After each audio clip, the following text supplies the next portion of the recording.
Hello, everybody, and welcome to This Week in Astrology with your friend Gretchen Heidel, full-time astrologer, life coach, Reiki master, and so much more. And I am here tonight live on Monday. It is November 6th, first week of November already, full week, I should say. And I'll be going over the week in astrology from November 6th all the way until November 12th, 2023. And we have some planets on the move, okay? So you'll want to make sure that you stay tuned in.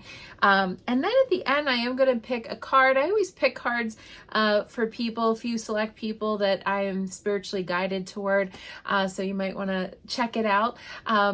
Welcome to everybody who is joining me live. Go ahead and comment below your astrological sign, where you're tuning in from. And we have our first one, Emily. Yeah, she said Sagittarius, Cancer, and Scorpio. Love that combination. I am going to go over, like I said, this week in astrology. We have two planets on the move this week that are going to be going into new astrological signs. And whenever that happens, it's a changing of the guard, changing of the energy. And that might be something you might want to tune into. Plus, next week, a big new moon coming. So there's a lot of kind of stuff going on astrologically speaking. So welcome if you're just joining me live. Tonight on Facebook, I'm live on Facebook on my Astrology Updates by Gretchen Heidel page every Monday night at 8 p.m. Eastern Time.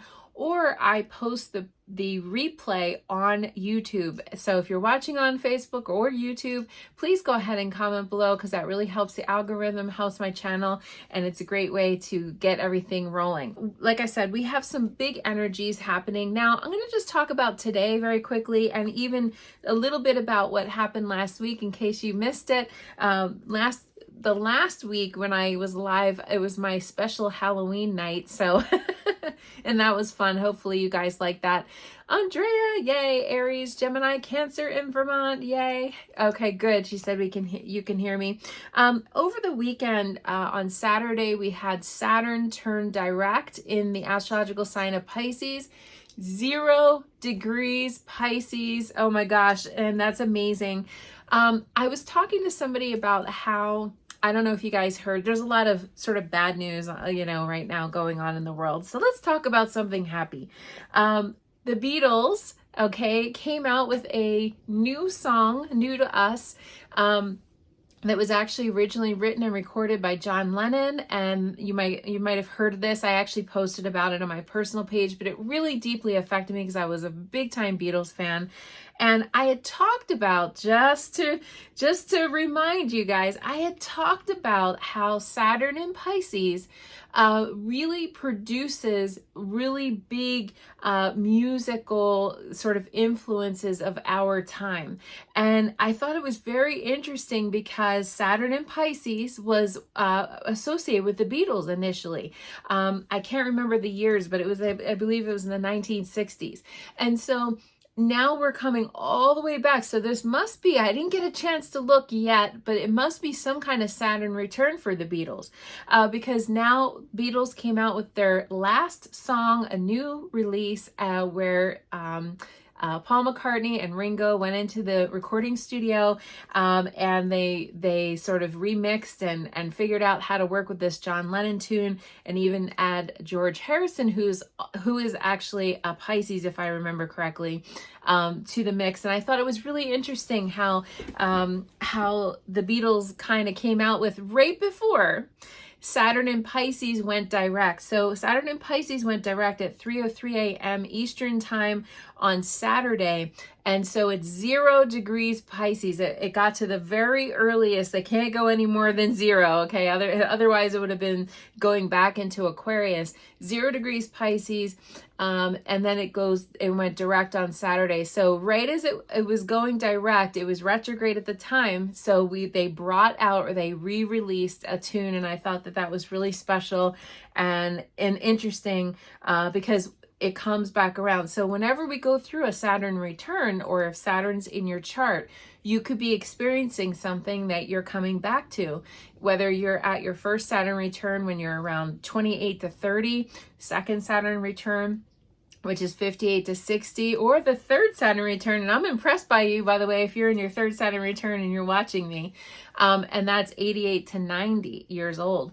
And so the Beatles actually have been around that long that I think this might even be their second or third Saturn return. I don't know, but I mean, it's pretty mind-blowing. And I thought that that was a really interesting, I mentioned the Beatles when I talked about Saturn and Pisces and all of that time. And so here we are, we came back around to that. So that was something special and interesting. You know, there's a lot of like, sort of, like I said, kind of not so fun things going on in the world right now. And I thought that that was really a cool, sweet spot that was interesting. Yeah, so 1960s was the Beatles' first song release. Okay, so Andrea posted that.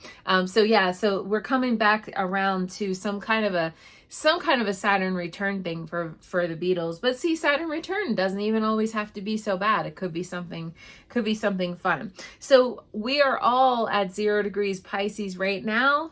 Saturn hasn't even moved yet, but at least it's going in the right direction, which is in a forward movement. And that came to a conclusion last weekend. So now today we are here, November 6th, 2023. And if you guys could hit the like button, that kind of gets it rolling in the algorithm. And I saw a couple of people tagged people. That's awesome. Hey, Rita and Virgo in Colorado, welcome. And so we had today on Monday, Venus formed a trine with Pluto, and then Mercury formed a trine with Neptune. Now, trines are said to be positive. In fact, it's said to be the highest expression of when these two planets come together as a trine, Trine. Somebody told me, I think something's trine something. And I'm like, trine? No, trine with an N. And so Venus, trine, Pluto, you know, not so fun. And then we had Mercury trine Neptune, which also is kind of cloudy, foggy, fuzzy. So Pluto can be power plays and Neptune can be foggy, fuzzy. But again, these are at the highest expression. So Venus trine Pluto today on Monday is sort of something with a power dynamic or something going on. And then Mercury trine Neptune is imagination, but also can be sleepy. I don't know if anybody else had. I didn't have a full-blown migraine headache today, but I was teetering all day on a headache, and I felt that way, like a little cloudy today, which is always usually good for me because it actually helps my intuition to be a little bit more foggy in a weird way. It gets me out of the way, I guess, of my intuition. So yeah, hey Kate, Katie, welcome. Cancer, Sun, Virgo, Moon, rising in Colorado. Yay, welcome. So yeah, so today had this Venus, and again, we would have been feeling that yesterday, day before, Saturday, Sunday, and into Monday, but the peak of it was Monday. We got to watch the players, see what's going on with the players. Now, Neptune and Pluto are sextile. In fact, they're going to be sextile a total of, I can't even remember off the top of my head, but it's going to be like 160 something years. So that's one transit that every single person on this planet has in common is Neptune trine Pluto. So it's kind of an interesting thing. It's many generations of people have this in their chart. It's the only transit that we all have in common. And so they're sextile together in the sky. And you'd think that that would be, you know, again, could be a positive thing, but it can go either way with those two, you know, with Neptune and Pluto, that could go either way. So that's what was happening is Venus and Mercury were highlighting them. Now, things switch because this afternoon, you know, the moon went into Virgo. So tomorrow the moon will be in Virgo. It'll be in Virgo all the way through till Wednesday. And we really don't see true astrological action again until Wednesday. But keep in mind that Tuesday will be quiet, but we'll be feeling as we go up to the Wednesday time, we'll be feeling the astrological energy. So Wednesday on November 8th, we have Venus moving into her home sign of Libra. Venus has been funky a little bit this year. Venus, had its retrograde. She had a retrograde cycle over the summer in Leo.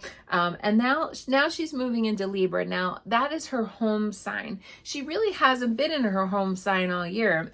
So this is kind of an interesting thing that she's been in that she's going to be in Libra. 4:30 a.m. Eastern time. So again, earlier than that, if you're out on the West Coast, and that's on Wednesday. That means we just got out of Venus being in Virgo for a while, like for about a month. She was in Virgo, and that was going to help us to be a little bit more picky, a little bit more discerning when it came to love. But here's the thing, and that was all the way since October 8th that she's been in Virgo. Now she's going to be in Libra, and this helps us to remember that to get back to love. Now that's all about compromise. That's all about working as a team, working at having a partner, being a duo. All of that stuff is very much Venus in Libra. Hey, Amir, welcome. Andrea said that must be good news in the love department. You bet. Yeah, it is. Wendy said, hello all, and beautiful Gretchen. Oh, thank you so much. Aquarius in Vermont, welcome. So yeah, Venus being in Libra is good news for sure, because even though Venus was in Virgo for this last month, and Virgo does help us with being discerning, and Virgo does help us with our love language being service. It's not the most romantic, Venus. That's a little bit more about picking things apart and dissecting things and discerning, like, is this person really like who I should be with? That's not really super romantic. Yes, Virgos can be romantic for sure. I've met a lot of Virgos that are romantic, but Venus in Virgo is not like the most known for being very romantic. I think the best you can get with Venus in Virgo is like, Virgo tends to be very much about all those little details. So, being focused on the details with your partner, that can be, nice. And it's always nice when someone notices a small detail about yourself. That can be flattering and cool. But again, not like an A+ in the romantic. So as we get into this Venus and Libra, now it's switching gears. So Venus, again, is usually in each sign for about a month. So she's going to be in Libra for a total of between November 8th all the way until December 4th, when Venus will move into Scorpio on the 4th, December 4th. So that'll be about a month, and that'll be good news, because where is Libra in your astrological chart in order to know how that will affect you on a personal level? Okay, first of all. And then, do you have planets in Libra? That will help you too. Venus going through there will help you, especially if it hits your moon or your rising sign or your Mars or some kind of a thing. That will help you as well, because Venus is usually pretty benevolent and kind, and typically more of a sweeter planet, a nicer planet. And so that's all about fashion. Our Gwyneth Paltrow, she's a Libra, so she's all about her fashion. She has Goop and all that stuff.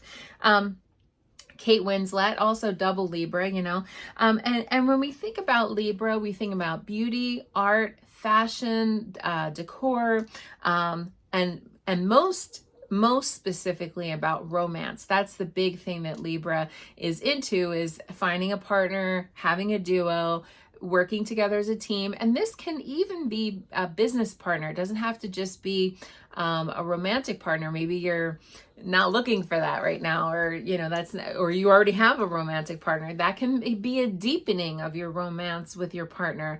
It's getting back to us and we. It's not, there's no I in we, right? There's no I in team, right? Like, it's all about working together with another person. Now, there is a shadow side to this, and the shadow side, because there's always positives and negatives with everything in astrology. The shadow side of this Libra energy can be a little bit too much acquiescing, a little bit too much codependence, a little bit more just like, well, whatever you want, whatever you want, whatever you want. No, that's not what it's supposed to be.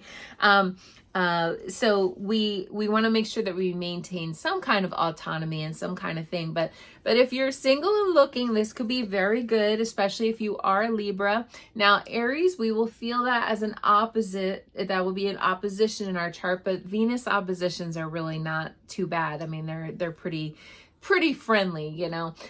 That's going to question that might question Aries independence, you know. I mean, like, that's the sense of the independence might get threatened a little bit. But also, if you are an air sign, so if you're an Aquarius, if you are a Gemini, that could really fire you up and have this nice Venus, lovely, beautiful energy.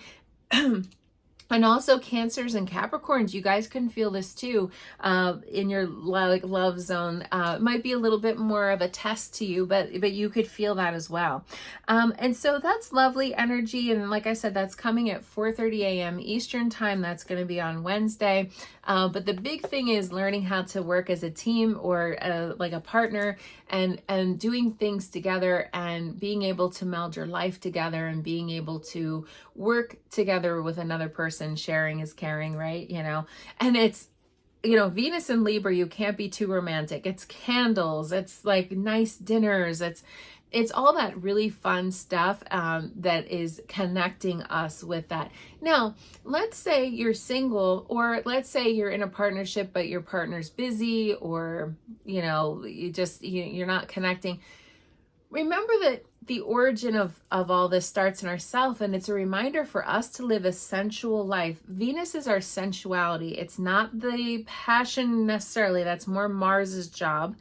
Venus is more about the romance and the accoutrements and all of the, you know, just like connecting with our sensuality. And so it starts with us. I always ask people when people come to me for private sessions, I'm also a life coach, and sometimes I'll ask people, and a romantic coach as well. And I'll ask people, when did you in your life feel the most sexy?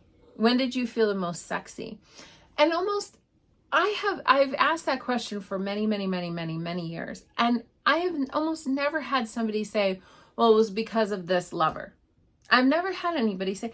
Most of the time it's because someone says, well, in myself, I felt beautiful, or I felt handsome, or I felt I was in shape, or I was really like achieving a lot and I was taking good care of myself, or I was just, you know, like on the top of my game. You know, a lot of times we feel the most sexy and attractive when we feel it's an internal feeling. Yes, it totally helps. I'm not going to say it doesn't help to have a lover or a partner say, whoa, you're the sexiest of sexy. I can't even get enough of you.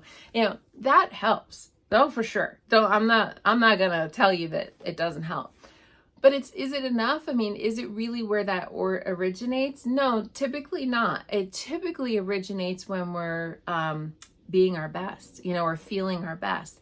That's where the sexy energy originates. So this is a reminder to get back to a sensual life. Smell the fresh cut flowers, and you know, it's fall here in the United States. Go out and smell the fall air, or light those candles. We're getting into some darkness now because we're leading up to the winter solstice, you know, and it's a little bit darker. Have some candles. You know, what's a sensual thing for you? Maybe it's a nice fabric that you could wear, a shirt or a blouse or whatever you wear.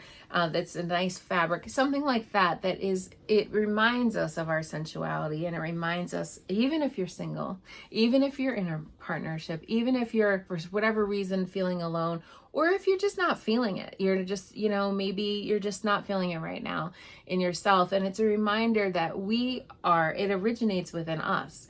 And that's what attracts usually people to us, is when we feel in a certain way.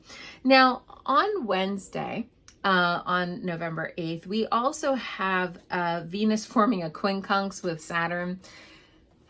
So she just gets into Libra, and then she's forming this quincunx with Saturn. You know, that day right there, could make, that's not going to be like the most sexy of minutes. So give it a second for Venus to get into Libra before you expect all the bells and whistles and accoutrements, because once she connects, she's actually not connecting with Saturn. That's the problem right now. Saturn and her on different pages. Like I said, Saturn's in Pisces and Venus is just newly in Libra. Libra and Pisces are quincunx each other. And so that means that they're not kind of playing along. And sometimes when Venus connects with Saturn in any way, shape, or form, we might feel a little lonely or a little like, nobody loves me kind of thing. So cancel clear on that, right? So basically that is going to be happening. Now the peak of that is 4:13 p.m. Eastern time. So again, earlier than that if you're in Middle America or West Coast or something. And then we also have Mercury forming a sextile with Pluto. Now, Mercury just formed a trine with Neptune on Monday, today, and then is going to form this sextile with Pluto. That can be good. Again, sextiles are usually quite positive, but it's all about communicating, and it's all about maybe being a little too forceful sometimes with communication, or really speaking your mind or kind of saying what you have to say. And it can also be very interested in esoteric sort of subjects or topics. Like Pluto is a little bit taboo. Pluto likes to kind of explore and like really get connected deep into like psychology or astrology or some kind of a deep topic, that's very good for mental energies actually on that day, even though today kind of wasn't. Today, Wednesday, is a better day for that mental sort of acuity and feeling a little bit more sharper and having a little bit more. In fact, sometimes when Mercury and Pluto kind of combine each other, they can really you can get like a pit bull with a bone. You can get really into a topic and just really sink your teeth into it, and that can feel good, but it can be a little obsessive there. Hey Debbie, welcome. Aries in Florida, we have a couple Florida people. Sarah, hey, welcome. Leo in Vermont, welcome. So there's a lot of activity there on Wednesday. We have some planets moving. Again, another quiet day on Thursday. By then, on Thursday, the moon moves into Libra. So the beginning, Monday, Tuesday, Wednesday, we had the moon in Virgo. Now we're going to get into the moon in Libra. And the moon in Libra will even connect us more to that sensual, like on Thursday at 3:08 a.m. Eastern time on the 9th. That will even connect us into that partnership and working as a team and all that good stuff. Now, I told you we have 2 planets on the move this week. So we have Libra, Venus moving into Libra, but we also on Friday, November 10th, 2023, we have Mercury moving into Sagittarius. Now, this is going to take place very, very early in the morning, overnight between Thursday and Friday, and that's at 1:25 a.m. Eastern time. So it'll be the night before on Thursday. Again, if you're out on the West Coast or somewhere in between, you could experience it right before, midnight. And that will be Mercury's new cycle. Mercury will be moving into Sagittarius. Now, Mercury's kind of moving fast. Remember, I talked to you guys about that a little while ago, where Mercury is kind of chop, going forward at a nice speed there. Mercury will be in Sagittarius all the way until December 1st, 2023, when it moves into Capricorn. So we're going to have at least 3 weeks or so of around 3 weeks of Mercury being in Sagittarius. Now, Mercury in Sagittarius is a bit blunt. Now, when it comes to the grouping of planets, like the cluster of planets that are in Scorpio right now, Mercury is the first one breaking free and running ahead. So Mercury is the first planet to kind of enter Sagittarius. So if there's any Sagittariuses out there, you're going to get a boost from Mercury. Hey, Wendy said Neptune in Libra 7th house. Oh, okay, there you go. So that will be your love, Neptune in the 7th house, that's kind of interesting. That's a little bit, that can be fun, but that can be confusing sometimes with love stuff in your life. But when it comes to Mercury being in Sagittarius for the next 3 weeks, Mercury is in a fiery sign. Sagittarius is fiery, okay? Sagittarius likes to be fast, okay? And when we talk about communication, because Mercury is the ruler of our minds and our sort of the way we communicate, and also how we travel, okay? So when you think of Mercury in Greek mythology, he was the guy with the Pegasus and the chariot, you know, he gets around. Now, Mercury's going to go retrograde in December. December 13th is our last Mercury retrograde of the year. So just you guys mark it on your calendar. It will be in Capricorn. Just so that you know, this last time it will be in Capricorn. So we're going to be preparing for that. You might want to write that on your calendar. We're a little over a month away, but I thought I would just kind of give you the heads up. I like to give you guys the preparation so you can write on the calendar. It will be at 2:09 Eastern time on December 13th. And again, earlier than that on the West Coast. And that will be like I said, in Capricorn. So we're going to be having our last Mercury retrograde of the year. Mercury, I don't have my 2024 calendar, but it will go direct in January. So we're going to end the year. We're going to start the new year on a Mercury retrograde. Yay. That'll be interesting. But for now, Mercury is in Sagittarius. And so if you think about Sagittarius as the centaur, Sagittarius people tend to love honesty, but tend to be overly blunt. I always have this little saying, if you don't want to know the truth, don't ask a Sagittarius, because they will just tell you there's like no filter. And especially if their Mercury is in Sagittarius, because Mercury is how we communicate and talk. Now, if you are an Aries or a Leo, the Sagittarius is your sister sign or cousin sign or whatever. So they're all fire signs. So you'll get a boost with this Mercury in Sagittarius. If you are another mutable sign, a Gemini or a Pisces or Virgo, that could challenge you just a little bit. This Mercury in Sagittarius could challenge you in the communication department. Just is what it is, okay? And especially Gemini, because Gemini is the opposite of Sag. Now, I always say that out of all the opposites, Gemini and Sagittarius are the most sort of similar. Out of all the opposites, they're opposite, yes, but they're opposite in similar ways, so that can sometimes work. I mean, that's Brad Pitt and Angelina Jolie. They were Gemini and Sag. Brad is a Sag, Angelina is the Gemini. But you know, it obviously worked for a while. Not forever, but for a long while. And I really think it did work for them, because, I mean, if you think of Hollywood marriages and things like that, I mean, that can be, that is a long time for them. Kelly said, don't ask me anything good about Sagittarius. Oh, geez. Yes, they're divorced. Yes, they are. But like I said, in Hollywood marriages, that's kind of, you know, that was a long relationship for them. So Mercury in Sagittarius is the scholar, the academic, the professor, the philosopher, the lawmaker, the you know, I think Mercury in Sag is really, if you have Mercury in Sag, that can be just very inquisitive, very much wanting to sort of analyze and think about things and ponder, you know, things. If you think of a thinker, you know, I felt like that was the Sagittarius, you know. Sagittarius love to learn. I always say usually a lot of times they're lifelong learners.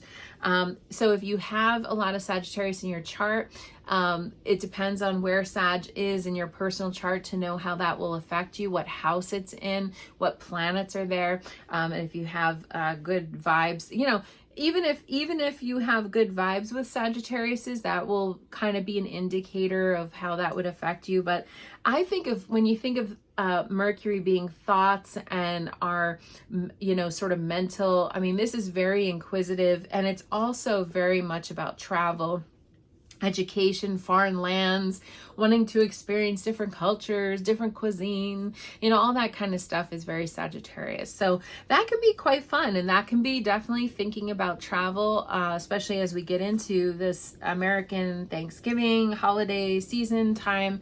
You know, we might be wanting to do more travel during this time, or not even necessarily traveling during that time, but planning travel. That could be even another thing. Of course, unfortunately, just keep in mind while you're planning this travel that Mercury is going to be retrograde during the Hanukkah, Christmas, New Year's travel time, Kwanzaa travel time, all that, all those holidays that come up around that December time, that's all going to be falling under that, unfortunately, that Mercury retrograde. So you might want to really, and it seems like travel anyway has been a mess lately. So really you want to make sure that you have like good layover times and things like that as we get into this Mercury retrograde time. Almir said, yes, very relatable because your moon is in Sagittarius. Exactly. Yeah. Sagittarius is lifelong. I always say I'm an honorary Sagittarius because I have a lot of planets in my ninth house. Sagittarius is the natural ruler of the ninth house. And I have a lot of planets in Sagittarius in my chart. So I do have, I kind of feel like I have the flavor, a little bit of Sag, even though I'm an Aries. I have a lot of fire in my chart. Sylvia, yay, upstate New York. You were married to a Sagittarius and it didn't last. Yes, Sagittarius is not a, Sagittarians tend to be freedom loving, the bachelors and bachelorettes of the zodiac, hashtag Brad Pitt, I mean, so when you think of Sag, it's not really, this is not like a romance thing. We were talking about Venus and Libra, and that was very romantic, and Venus in Libra is good, but Mercury in Sag is a little bit more freedom loving. Don't like hamper me down with rules and regulations. Sagittarius hates that. Sagittarius is definitely a rebel, much more. Oh, Kelly, so your ninth house, you have your moon there. So that could even give you a little flavor of Sag to your moon. Kathy said Sagittarius going West Coast beginning of December. Yeah, see, so you're starting to plan or not starting, but you're planning your travel. Okay, so Kelly said your moon is in Pisces, but Pisces is the tenant of your ninth house and Sagittarius is the landlord. So if you think of the ninth house for you, Kelly, that's what that means, if that makes sense. Know-it-alls, yes, sometimes Sagittarius can be know-it-alls for sure. They can really pontificate about certain things, they get very like, that way about things. Our former president of the United States, Donald Trump, has is moon in Sagittarius. He's a Gemini, but his moon's in Sagittarius. So take that for whatever that is. There, Sylvia said true. Almir said true. Laugh out loud. Yeah, sometimes Sagittarius can do that. It's just something that we want to keep in mind, but I do think it's wonderful if you need to learn something, or if you're thinking of enrolling in school, or if you're thinking of having a certification in something for your field, or maybe you just wanted to learn like a new hobby or some kind of a thing, or you wanted to deep dive on a topic. This can be very good for all of that. It's just about kind of having some fun, I think, and playing. Look, Sagittarius, when it's positive, when, and every sign has its higher sort of form and then a lower vibrational form. In the higher vibration, Sagittariuses are very funny. And they really can have like a lot of humor. A lot of SNL, Saturday Night Live cast members are either Capricorns or Sages, which I think is interesting. It's like that because they're sort of right next to each other birth-wise. They're next door neighbors, but they can be really funny. And so if you think about this can be very quick-witted humor, and it can be just fun. I mean, Sagittarius season is party season. It's holiday season. It's time to play. And so Sagittarius, yes, is all about learning and having fun. I mean, having a full-time job, having a lot of responsibility, having a lot of, that's not really Sag's gig per se. That's more Capricorn's department. Not to say that Sag can't do that. It's just that they're a little bit more like fun. I don't know. So I think Sagittarius can be fun. At least the ones I've met. Every once in a while you meet one that's like really, but most of them can be kind of fun and humorous. So this can be playful. This can help to lighten up a little bit of some of this heavy energy, because we've been in all this Scorpio And my goodness, there's wars and there's mass shootings and there's all kinds of really heavy things right now. We need a little light. So I think the lightness will come a little bit from this Venus and a little bit, yeah, exactly, Kelly, just don't marry one. The lightness can come a little bit from this Venus going into Libra and then Mercury going into Sag. However, you know I'm always just... we are still in the middle of the planets opposing Jupiter and Uranus and Taurus. So I'm sorry, Tauruses, you guys are in the middle of that. And so is Scorpio too. On Friday also, and it's kind of interesting, it's almost doing the same thing where Venus on Wednesday switches signs and immediately meets up with Saturn. Well, then we have another on the same thing happens on Friday. Mercury changes signs and immediately meets up with Saturn, only this one's a little bit more ugly. Mercury is going to form a square with Saturn. So as Mercury enters Sagittarius, immediately it's squaring Saturn in Pisces, and that's going to come to a peak at 10:07 a.m. Eastern time. That's on Friday. So that can be a little, you know, not so fun, especially when it comes to communicating freely or expressing yourself freely. So we could definitely feel that on Wednesday, Thursday, and then of course we'll definitely feel it on Friday. So we got to watch what we say at the end of the week with Mercury meeting up with Saturn, unfortunately, just as it went into the fun sign, and then it was like, it like kind of hits up with Saturn, and it's like, don't say that. You know, Saturn's kind of the parent in the room or the adult in the room. And I'm sure that Sagittarius Mercury's misbehaving, joking around, throwing spitballs at people and telling a joke. And then Saturn's like, sit down and do your homework. You know, that's kind of how it feels. You know, it's going to feel a little bit like, you know, don't be looking at your cell phone. What are you doing? You know, I kind of feel like it's that sort of energy. So that's going to happen on Friday. So just be aware, just have some awareness that Saturn and Mercury are coming together. And sometimes I will tell you this, if you're waiting on a phone call, if you're waiting on communication, that can also cause blockages or obstacles when Saturn meets up with both Venus and Mercury this week. That can cause like a stop in communicating or a blockage, or because Saturn's more like, sit down by yourself in that room and don't come out until you finish your homework, you know? I mean, like, that's kind of how Saturn operates. And it's like, oh, really? You know, like, it's kind of like the way we might feel. So if you're waiting on an important business call, you're waiting for somebody to text you back, or you're waiting for an email, you might have to wait a little longer, because or do it now. Do it in the beginning of the week. Try to get a hold of them now. Don't wait until the end of the week, where if you really need to talk to somebody, because you might not be able to get a hold of them. Now, the thing that comes on 11/11/23, Veterans Day. Thank you for all the veterans out there that have helped us, protected us. This is where we get into planets still meeting up with the opposition of Jupiter and Uranus, and in this case it's Uranus. So on Saturday, Mars is going to oppose Uranus. Ouch. And that's coming at 4:11 p.m. Eastern time. The height of it, when I say coming, it's the height. That's the maximum peak. So you just know that you're going to feel this Thursday, Friday, Saturday. You're going to be feeling this as we get closer to that time.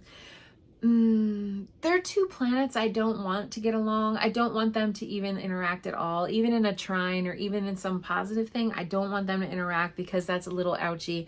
And again, Mars is in Scorpio right now, opposing Uranus retrograde in Taurus. So that comes to a peak on Saturday. And then during this new moon on Monday, which I'll see you guys next Monday. Thank you so much, by the way, if you guys watch me regularly. I just appreciate you so much. Like, it's just so much fun to meet with you guys on Monday nights, or even Tuesday or Wednesday, whenever you watch the replay on YouTube. You guys are awesome. And if you haven't subscribed yet, make sure you subscribe to YouTube. I haven't yet. My big announcement is I haven't yet gotten my 1,000 subscribers, and that has been my goal before the end of the year. But I got 30,000 views on my YouTube videos. I just got a little award for that. So I thought that was kind of fun and cute. So the sun is going to oppose Uranus during this new moon on Monday. Yes, Duran, new moon on Monday. That's going to come on November 13th, 2023. The sun opposing Uranus is 12:21 p.m. Eastern time on Monday. So really what we have here is Mars and the sun opposing Uranus at the same time. Ouch. That's not fun. That's not fun. Yay, thank you so much. Andrea said, we appreciate you too. Wow, thanks, congratulations. Kelly said, Monday night party with Gretchen. Wendy said, and her followers, yes, thank you so much. Sylvia said, wow, great for you. Thank you. Yes, I appreciate you guys so much. And yeah, 30,000 views. I can't even imagine 30,000 people, but that's pretty awesome. So anyway, this is setting up for, this is not good. And I know on the news, we will see war, we will see earthquakes, by the way, earthquakes with this Uranus stuff, or earthquakes, tsunamis, or volcanic activity on Saturdays and Monday between these two. I mean, this is all the stuff. I mean, you know, Mars, the god of war. And then we have the sun, which is like the big, huge everything. The sun is everything to us, you know, both in Scorpio, Mars and sun, both in Scorpio, opposing Uranus. Uranus is the destabilizer. Uranus it's the wild card, so it can make things be a little wonky. Now, where's Uranus in your personal chart in Taurus? Where's Taurus? If you are a Taurus, I'm sorry. Or a Scorpio, I'm sorry. This is like affecting you on a big time personal level. So yeah, these yucky. Thank you. Yay. Everybody's saying all kinds of things. Wendy said you have a big craft show on Sunday. Oh no. Well, it's not that it's not great. Sunday itself is not too bad. And we have the new moon. The new moon's coming in Scorpio too. And by the way, the moon is going to reflect all of this on Monday. So this new moon is going to be a new moon, but it's fully loaded. It's going to be, the moon is going to be conjunct the sun, which is what always happens. The sun and the moon are together. But then the moon is going to oppose Uranus. The moon is going to be conjunct Mars, okay? So, I mean, the moon is just going to be right up in the middle of all that. So the new moon is going to be a little edgy, okay? So we got to watch ourselves. So the new moon is coming, a peak of it. I'm going to see you guys Monday night after the new moon, but the peak of it is going to be at 4:27 a.m. Eastern time on that Monday. So what is that, 1:27 a.m. if you're out on the West Coast, so really Sunday into Monday. So remember, Uranus can be heart palpitations, it can be migraine headaches, it can be seizures, it can be muscle spasms. It's anything to do with the nervous system or the electrical system of our bodies. So that can be a little thing. And also the neck area is Taurus, is the neck area. So you really want to just watch that area of our body, and we want to watch our nervous system. We want to watch fear, we want to watch anxiety, all that stuff, because especially if you already have anxiety, this could add to it, unfortunately, and make it bigger and make it, all that. So we want to watch that. So really be protective of your nervous system. What this is really at the baseline of the whole experience is change. Uranus is the change maker. Uranus wants us to change. It's just that with Mars, we'll have powerful forcefulness, and then the sun challenging it and getting our ego involved. That can be not so good, those aspects. But if you lean into the energy and you say, okay, I'm not going to fight this. Whatever's going to be is going to be here. That's your change. And so it depends on where Taurus is and where Scorpio is in your chart in order to know how that will affect you on a personal level. And so where are they transiting? That's the thing. Where is Taurus transiting in your chart? What area is Taurus in your chart? And then you'll know. But it's just change, and it's saying to change something up, to lean into the change, to be open, to be flexible, to be sort of surprised. Sometimes when change comes, sometimes I use this technique even on myself. Like sometimes if a change comes that I don't like, it's like I'll get mad, or I'll get like, I don't want that to change. That's not my idea, you know. But then I'll lean into it. Like sometimes change is good, and sometimes it's even better than it was before, hopefully. But when we have these challenges here, you know, someone might be opposing change upon us, or change might be feeling not so fun. Then we have to sort of watch, and we also have to watch changing others. So sometimes we're on the receiving end of this energy, and sometimes we're on the giving end of this energy. And so sometimes we're forcing ourselves into a situation where we're trying to change somebody, something, and we got to watch that, because the other person might not want to change, or might not be as open-minded. So we have to be gentle. We'll just have to be gentle. Like I always say in my sessions, communicate with a feather. You don't want to bonk somebody over the head with change, you know, because then it makes them feel like they don't have agency, and they don't have autonomy, and they don't have choice, you know. And that can feel yucky. I love choice parenting. I don't know if anybody has ever read about choice parenting, or where you give children a choice. Would you rather, you know, take a bath and play with these toys, or read a book, you know, and go to bed? You know, it's like, so you give them, because that gives children the feeling that they have some agency. But it works for us adults too, you know, secretly. So it's nice to be able to have that. And so sometimes offering somebody options is a good thing, or being given options. That's a fun thing. But we're going through all this layers and layers and layers and layers of change, because if you think about it, Uranus is in Taurus for 7 years. I mean, it started when the volcano erupted in Hawaii, was when it very first went in, and I can't even remember what year that was now. It was a few years ago, if you guys remember that, when the volcano started to get activated, because that was the day it went into Taurus. That, and I had predicted that I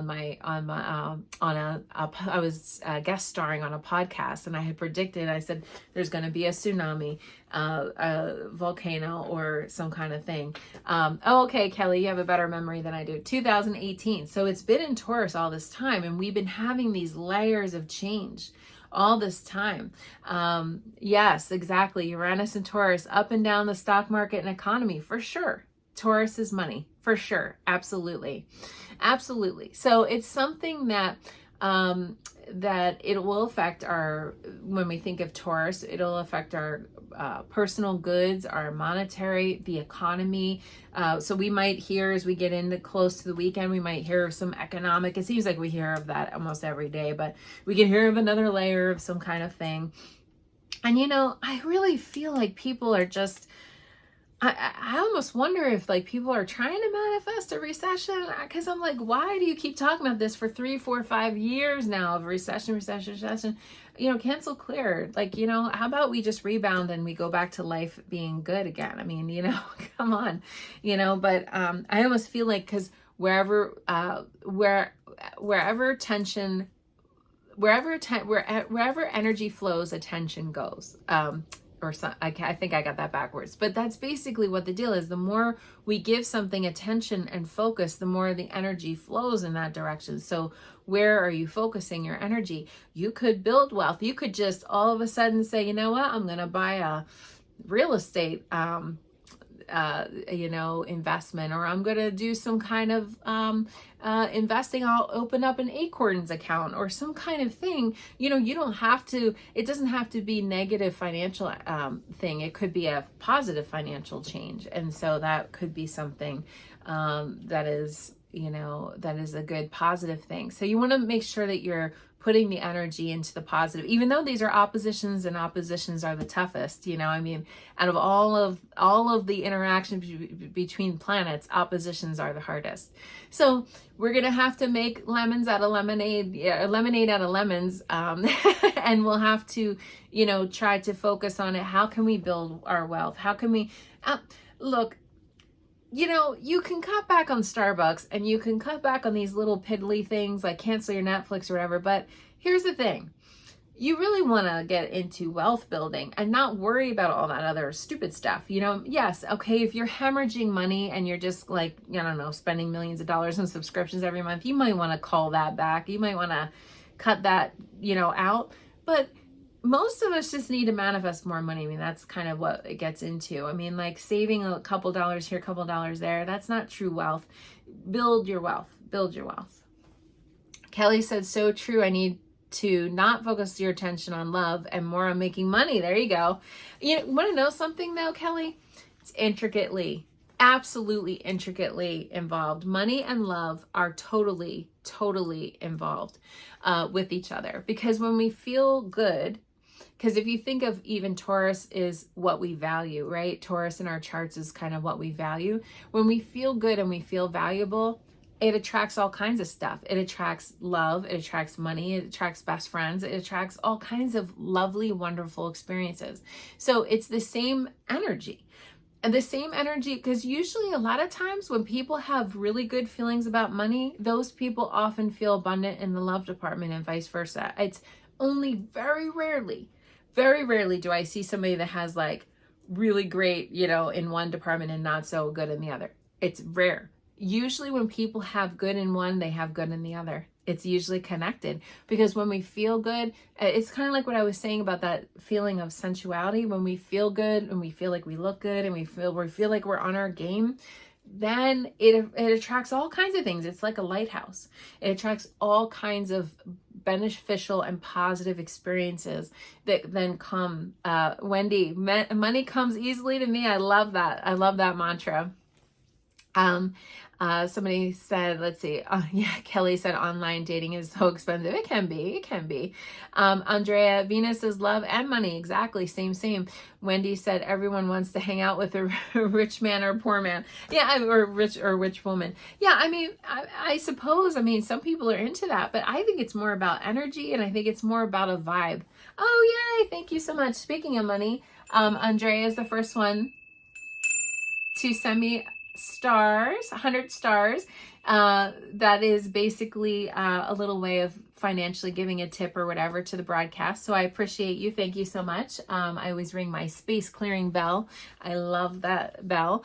Kelly said, no, you don't want to be, well, let's not cancel clear, Kelly. Even if we have some kind of feeling of like rich people are jerks, if we think of that, all those rich people, they're such jerks, well, then your subconscious mind is not going to allow you to be rich, because your subconscious mind is not going to allow you to be a jerk. So you got to change the thinking, Yeah. Just kidding when you said the rich have lots of friends and a lot of love around them.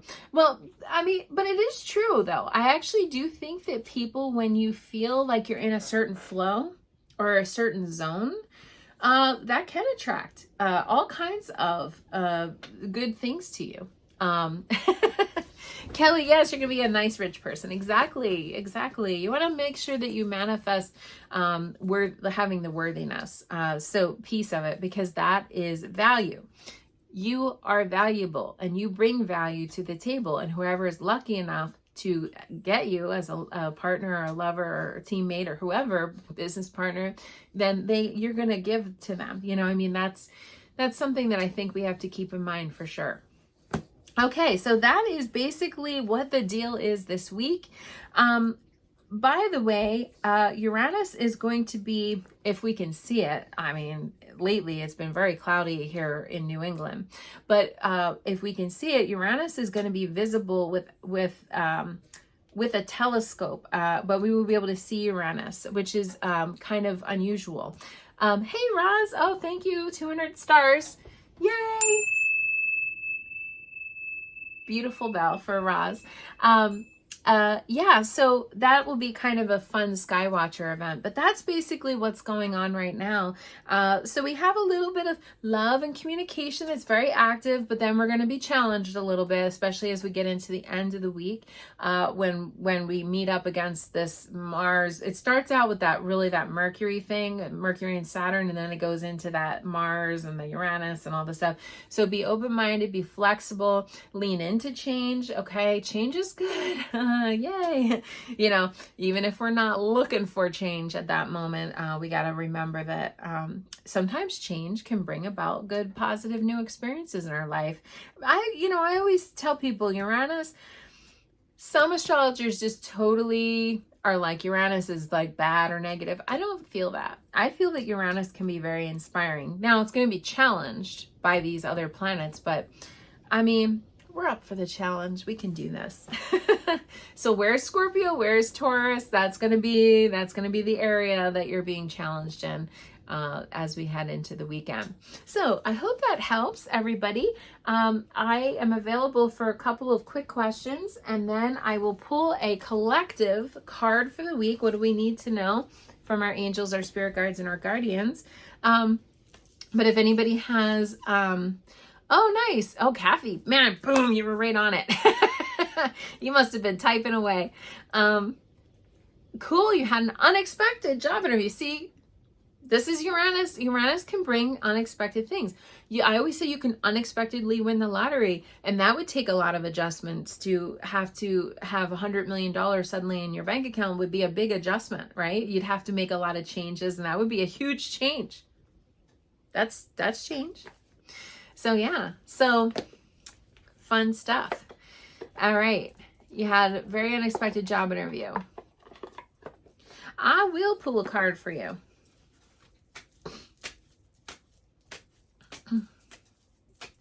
What does Kathy need to know? Ooh, that's a great card, Awakening.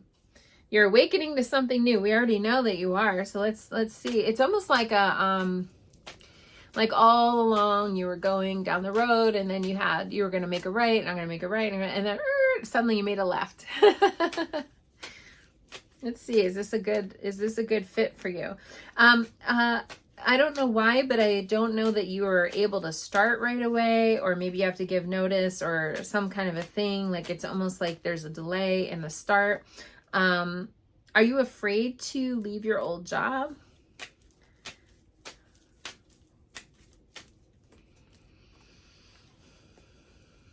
I don't know, Kathy. I keep asking about this, and it almost feels like as if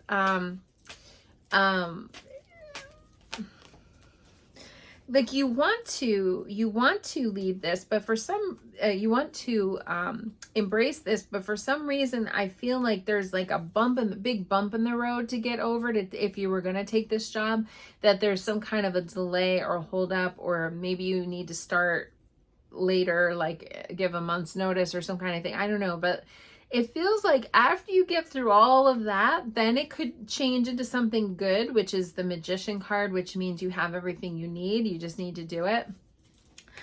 I don't know why, but I'm getting like 3 letters. I don't know if the company, you don't have to say it on the camera, but I don't know if the company has 3 letters or the job title has 3 words or something with 3. There's some kind of a thing with 3 with this. Or maybe you start in 3 weeks. I don't know, but there's something with number 3. I like this job. I mean, I feel like as if you've been under a lot of stress. Look at that. There's something going on. I don't know. Oh, you would start until after the first of the year. Yeah, that's what it is. It doesn't feel like you're starting next week or next month. Hopefully after Mercury goes retrograde, or goes direct and gets out of its retrograde. Okay, you're gonna watch that on the calendar.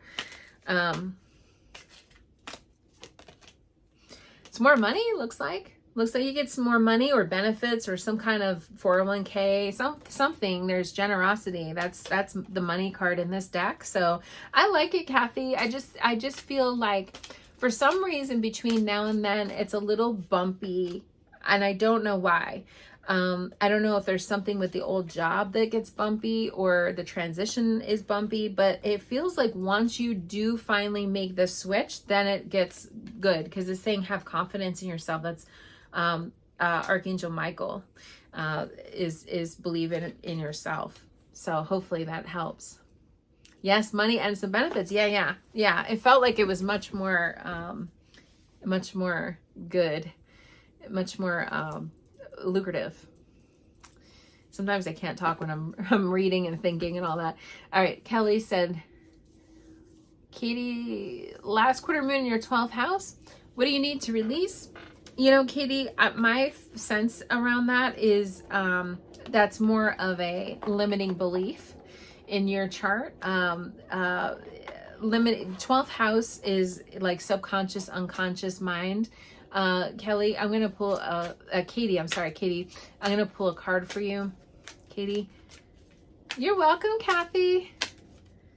What do you need to let go of?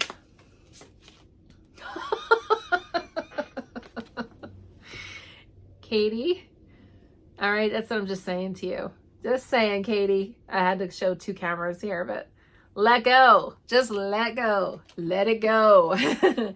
Release the desire to control the situation and leave it up to God's infinite wisdom or to resolve everything beautifully. Let go of the control, let go of the limiting beliefs. And we were just talking about limiting beliefs of money. I could do a whole broadcast about that. That's a fun one. Because I think monetary right now is like, especially with all this like doom and gloom on the news, it's hard to sort of, get that out of our mind of, it almost makes everybody feel like at any minute we're going to be poor and we're not, that kind of thing. Yeah. Let go, Katie. All right, Kelly, let's see. You had said something here. Let me see. Kelly Z, past love or focus on someone you never met before. Focus on someone you never met before. Past ones, no. Let's see. Kelly.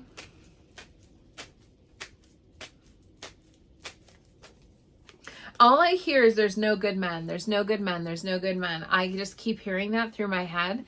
So when I hear something like that, I feel like that's something that is in your energy, your mind, your subconscious mind, something, Kelly, where it's like, I'm feeling like there's this feeling of like all the good ones are taken, or there's no good guys out there, some kind of a thing of like limited quantity or something. And so, but Kelly, it's saying you just, magician. I love this card. I love this card. It's like, it's affirmative, it's positive, and it's affirmative, meaning that it means that you have everything you need. You don't need to like do this or this or this or this. You just need to, I just feel like you need to have like, get in front of a few, go on dates. Yes, it is expensive. Listen, you go on dates and you just do coffee dates at first. You limit it to 1 hour at most and 1 drink at most, if you even have any alcohol. I prefer no alcohol dates. And you go through them fast, I don't know your age, Kelly, but the younger folks today, I mean, it's really a lot of people, they do it very quickly, going through very quickly. And I feel like that's a lot of times we want, for safety reasons, if we want to talk and talk and talk, but I think really we gotta, that age, we like to really dig in and we like to get to know somebody, but actually you want to just do it kind of quickly. Now, obviously, if you have any creeper alerts going off, your internal guidance system, your intuitive guidance system, you want to listen to that, because that is more important than anything. Yes. Wendy Martin said, say money comes to me easily. Don't focus on not having any money or abundance. Yeah. How does one manifest money? We should do a whole video about that. I think that would be fun. Manifesting. I actually, oh boy, I just dropped all my cards, but I actually, wanted to, maybe this will be next year's project of opening a second YouTube channel just about manifesting. Yay. I think that'd be fun. All right. So what do we need to know? What of our angels, our spirit guides, our guardians? What do we need to know? We have a lot of sort of challenging energies at the end of the week. So what do we need to do as we face this? And then go into the new moon, which we want to manifest. We'll have a manifestation night together on the new moon. How about that? I think that'd be fun. In Scorpio, new moon on next Monday. Oh, keep going. We got to just keep going. We got to just keep going. We got to stop listening to this naysayers and all this crazy stuff, keep going. But see, Kelly, yes, good. I'm so glad she said, I doubled my salary in 7 years that I've been single. Perfect. But you can also be financially abundant and have a partner. Just saying. All right, everybody, keep going. Use the energy of any disappointments to fuel your creative project with authentic emotions. So keep going. All right, everybody. Well, I'm so glad that you joined me here on Monday night. I love each and every one of you. I'm going to be plugging in. I just realized I didn't plug in my camera. But if you want to have a personalized astrological session with me, definitely feel free to send me a DM or text message or an email or something. I prefer text, but whatever you got to do. Definitely, if you haven't yet, make sure you subscribe to my YouTube channel. I really appreciate it. And you guys are amazing. And if this broadcast helps you, forward it to a friend, send it to a friend and say, hey, listen to what this lady Gretchen has to say. And you know, because I feel like that also will help others. I do this as a public service announcement because I really do feel so strongly that the planets really influence our planet. And it helps to know the astrological, like what the deal is coming up. It helps to know. All right, everybody. Take care. Namaste. Be open and flexible. And I hope you guys have a great week. Bye.